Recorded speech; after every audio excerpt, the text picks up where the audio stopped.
爱奇艺神剧亮的观众朋友，大家好，我是吴康元。我在《危险关系》里面饰演的角色叫罗良。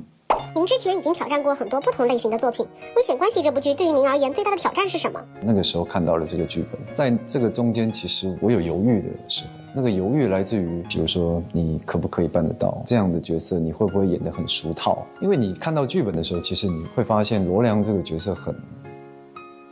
困难。他的那个困难的点是因为导演在剖析这样的 PUA 的剧本支线多以外，到最后又串流回到了罗良跟严玲的身上。那你要如何在前面就已经要演出这种若有似无，但又不能一开始就让人反感的感觉？那你一开始又没有足够的篇幅去告诉观众，可以让观众理解你的坏，可以不认同，可是你必须要演出让观众共情，就是到大概理解像这样生成的小孩，他的原生家庭到底发生了什么事，为何他的心境到成年之后会这么的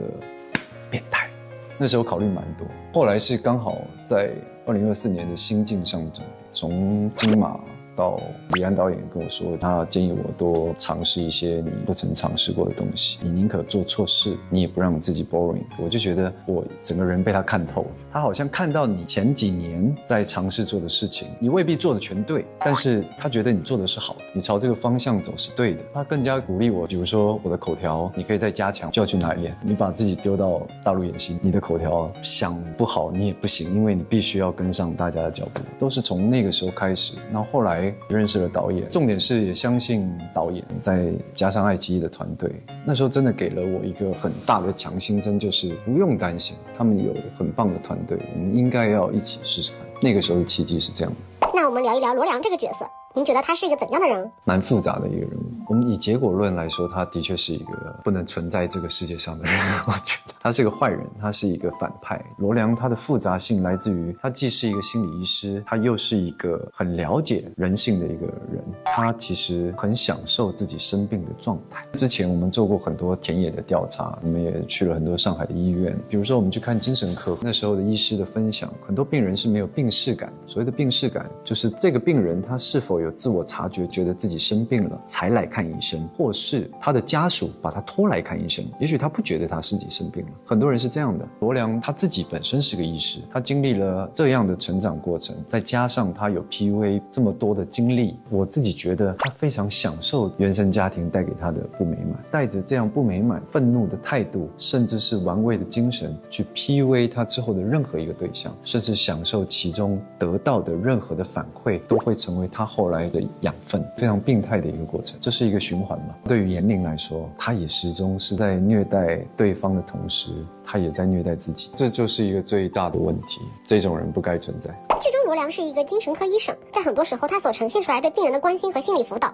有多少是真心，有多少是带着一定目的的。这个罗良他分得很清楚，其实这也是跟导演在讨论的。他身为一个医生，他在前期对李长宁的关心绝对是真心的。我觉得对于自己的阴暗面跟阳光的那一面，他所做出所谓原则上正确的那一面，他绝对是真心的。他不检点的来自于是他的私人状态，而不是在他公领域的一个状态。其实他的人格相对来说比较分裂，他既想要帮助这个世界上心理受伤的人，但其实他最不想救的人是他自己。所以靠近他的人，跟他有关系的人绝对不会好过。这个是一个非常病态的一种状态。您觉得前期罗良对严玲的一些举动是在做一种服从性测试吗？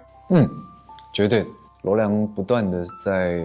其实他有一贯的选择标准，严玲绝对有到达他要选择的标准，他的坚强，他的倔强，他的特色。其实那时候在拍的时候也是不断的跟导演确认这些内容，甚至是我必须要多一份理解，才会理解导演在写这句话的时候为什么要用这种强调的心态。他就是想要测试严玲听到这句话以后会有什么反应，如果他的反应比较过激一点，那我应该用什么反应去回应他。后面就是测试，他决定上钩，我决定撒网。前面都只是一个撒网的过程，他上钩了以后，那就会变成另外一种主仆的关系。他想要利用这样的关系，直到他后半段很炸裂的那些过程，直到他们的婚姻关系出现了，罗良还是想要呈现好爸爸、好丈夫的一个状态，只不过事与愿违，有人打破了我原先的想象。罗良把那些负面的情绪、一切防卫跟方法，就在后面几集是 every day。我觉得后面的严玲真的是过得太苦。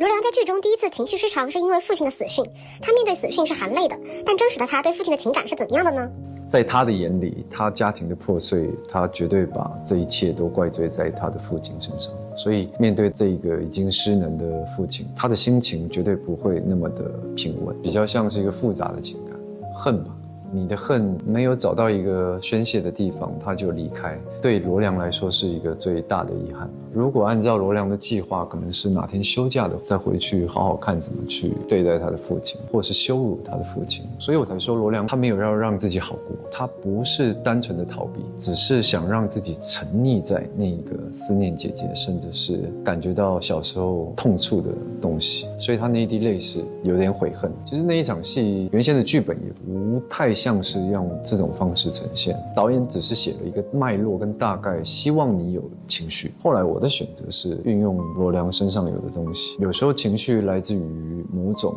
次序的不规则，比如说有些人情绪不好，可是还是可以持续的过生活，但唯一会打破这个日常是可能某个东西断了，你的情绪可能就崩溃。那个时候就设计了一个，反正我就让那个瓶子倒了嘛，倒了你要把它扶正的时候，就突然情绪来就把它砸了。父亲的离世又给罗良提供了攻破言灵心理防线的机会，罗良利用言灵的心软，故意旧事重提。这过程中，他是不是在享受一种玩弄别人心理的感觉？是啊，他就是这样，他很喜欢在伴侣之间演戏，只是他用错地方。如果他平常跟伴侣演戏，用在一些小趣味、小情绪上面，好像是蛮好的。只不过就是他太虐人了。他虐人的同时也在虐待自己，他也从对方的情绪跟反应当中去获得养分，这是一个他最要不得的东西。这也是 PUA 这个名称，甚至它的背后有一个很大的一个部分来自于，就是当你被 PUA 的时候，对你 PUA 的那个人，他获取到的东西不只是强势弱势的问题，而是他从当中获取到的乐趣。我觉得这是一个最要不得的东西。如果一段关系变得不正常，变得不是一个健康的爱情，反而是一种病态的施舍，甚至是乞求，甚至是对立，它变成是一个套路，变成是一个游戏，变成是一个敲诈欺骗的一个工具。当一个人不用真心对待你的时候，其实是非常可恨的。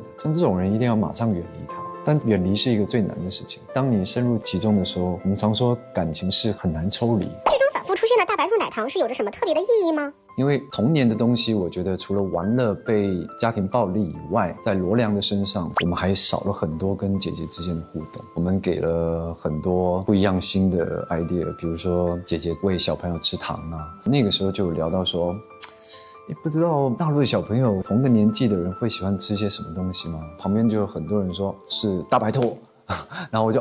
大白兔是什么？然后马上就有人去买了我们就吃，很好吃。然后我们不如就拿这个东西加进去。长大以后的罗良，因为他一直绑着以前的回忆，那也是我们中期的时候拍着拍着我们就冲突出，把那个牛奶糖加进来，继续拿着它去演戏，放在车上，放在包里，放在办公室等等，是很有趣的事情。其实剧中徐峰和罗良是一个对照组，您觉得罗良对徐峰的态度有着怎样的变化？我觉得还是比较复杂，他绝对不是单纯的欣赏，一定是因为徐峰刨出了他一些比较不堪回首的过去，那是最关键的一个节点。罗良既害怕，又要从这个害怕的关系当中找到一个出路。他每次遇到事件以后，他总是想办法用他的脑袋把这一次的危机化作是一种转机，利用徐峰去帮他做事，甚至是最后的 ending。大家如果看到，你就会看到导演埋下的一个梗。罗良和严玲结婚后，罗良真空了严玲的社会关系，开始对她进行精神上的 PUA。从您的角度来看，您觉得罗良的哪个行为会让人不寒而栗呢？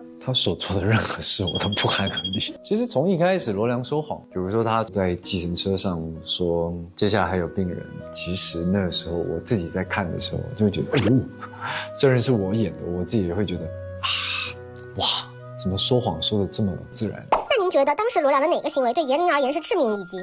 很多地方对严玲都是致命一击，对严玲来说就好像是一个人不断的泼湿她，然后马上又吹干她。我觉得导演他们真的把很多的案例一定是放在了罗良跟严玲身上。冷暴力也是一种暴力，罗良第一次跟严玲比较大的争吵就是用冷暴力，消失躲房间，这个男的，甚至是他装着监视器，他又开始扮好人，甚至是因为对方的一句无意的关心，就是你又开始，那你是不是在质疑我？你刚刚在骂我吗？就是你自己在看剧的时候，你哪根筋不对？这个男的这个当中不放弃一点点严玲所说的做的任何事情，你要从里面吹毛求疵的去挑骨头，挑中那个骨头以后，又拿着那个骨头不断的在人家同一个地方做打击，那打击完又去秀秀人家说没事，不痛不痛，你不生气，就觉得那个反复的拉扯，那种反复的推拉，真的会把人家搞疯。他就是想把严玲搞疯，把他搞得跟他一样疯。剧中罗良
最终的呈现，观众会喜欢。最后一集，罗良和严玲摊牌对峙的这场戏，罗良呈现出很多层次的人物状态。和孙俪老师在这场戏有没有碰撞出一些不一样的火花？我记得那一场戏拍了足足2天，哇，是个地狱啊！我天啊，就每天就是会觉得哇，今天好长，就是怎么还没拍完，还没拍完，还没拍完，因为台词量太大了，每一次的出招或是每一次的情绪的表达都有一种目的，那个目的会衔接到对方的情绪，那对方给了情绪以后，我们又必须展开下一阶段的目的，像是一个拔河的过程，你突然落后了，但你要想办法把它拔回来，彼此之间的默契以外，还有就是搭配摄影师，你要知道这个是一个彼此之间关系最大、最分裂、最爆炸的一场戏。那常常4页纸的戏，就是你明知道逃避不了，就是要面对最后的魔王场次。但是我自己觉得大家都很努力，想要把它拍完、拍好。那我觉得我们也办到了，就蛮谢谢的。您认为罗良生命中有过真正在乎的人吗？他对自己的亲人都没有放过，他抛弃了姐姐，甚至要牺牲自己的母亲，是什么让他变得如此绝情？我觉得这也是他最病态的地方。当然他自私，自我的求生欲非常的强烈。他一开始被陷害，甚至是被小时候这样的对待，他被欺骗所受的伤，在外人看来只不过就是一个随口说说，对他来说，他所坚信的事情，可是他又把很多某种寄托放在了别人的身上，把过往的那些痛苦的回忆留在心里。他喜欢那种心里淌血的感觉，然后甚至把那种感觉拿到别人身上做一种玩味跟观察。我觉得他好像不断的在寻找一个跟他旗鼓相当的人，所以我觉得严玲的出现对他来说是一个非常大的吸引力。原来你受的伤不比我少，原来你这么的坚强，可以活到现在。可是为什么现在的你可以这么善良？为什么我没有办法像你这样？我觉得这是他跟严玲最大的差别，就是严玲的善良跟罗良他的不善良摆在一起，罗良的平衡是被打破的。他不允许你过得比我好，所以我要拉着你跟我一起下地狱。而且我一直深信我是带着真的爱严玲的方式去演。如果罗良不够爱严玲，他不会跟他讲。他不会绑定彼此之间的关系，他是很笃定的。但这个就是一个地狱的门票，你决定要入场吗？严玲入场就是一个没有办法回头的东西。大家看剧会觉得严玲其实听过一些理性的分析，但还是陷进去了。那您会觉得 PUA 对于普通人来说，无论多清醒的人都会有可能进入到一个当局者迷的状态吗？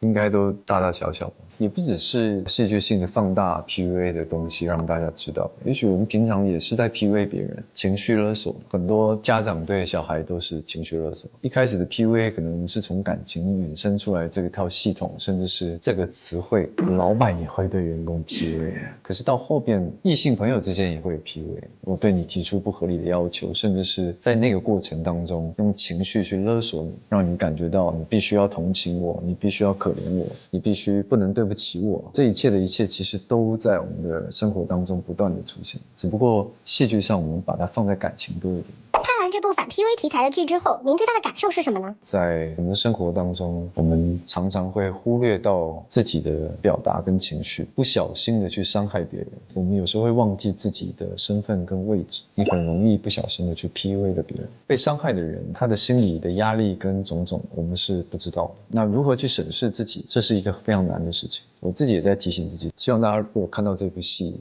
的时候，如果说你感受到你有正在被别人 PUA 的话，你被人强迫了，那是不是要冷静一下，去思考一下，学习正视自己的感觉，把那个能量收在自己身上，不要不断的付出，然后不断的去做出一些你不愿意做的事情，要勇敢的说 no， 或是停一停，就是先说先不要好不好？先缓缓，让别人从这个当中察觉到你有感受到不舒服。最好的结果是学习尊重你，你要选择离开当然是更好，或是你要学习如何感受到你是一个值得被爱的人，多爱自己一点是一个非常重要的事情。您之前以金鸡华语电影推荐人的身份参加金鸡奖，很多演员表达出对您的欣赏和喜欢。在内地，您有没有想要合作的男演员呢？其实蛮多都可以合作，因为几乎都没有合作过。很多演员的表演我都很欣赏，很多大陆的演员都是非常实力。比如说我很欣赏翼龙啊，朱一龙，他的演技真的是很厉害，他的眼神